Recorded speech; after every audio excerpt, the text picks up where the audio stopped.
పుష్పకి సంబంధించిన అధికారికమైనటువంటి లెక్క ఇది ఖాళీగా ఉన్నాయని కొంతమంది, అసలు ఎవరూ రావట్లేదని కొంతమంది, ఇలాంటి సోషల్ మీడియాలో కొన్ని పోస్టులు అవి పెడుతున్న నేపథ్యంలో రికార్డు ఏంటి అన్నటువంటిది అధికారిక లెక్క చెప్తున్నటువంటిది 294 కోట్లు తొలి రోజు ప్రపంచవ్యాప్తంగా వసూలైందట.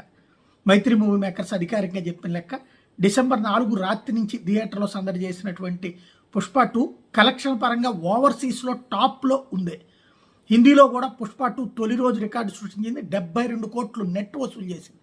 నార్త్ అమెరికాలో కూడా పుష్ప 2 రూల్ కొనసాగుతుంది. ఇప్పటిదాకా $5 మిలియన్ వసూలు చేసినట్టు ట్రేడ్ వర్గాలు చెప్తున్నాయి. ఇది సినిమాలకు రేటింగ్ ఇచ్చే మూవీ డేటాబేస్ వెబ్సైట్ IMDb ప్రకారం ఇప్పటి వరకు తొలి రోజు వసూళ్లలో రాజమౌళి, ఎన్టీఆర్, రామ్ చరణ్, RRR 223.5 కోట్లతో మొదటి స్థానంలో ఉండేది. ఇప్పుడు ఆ చిత్రాన్ని పుష్ప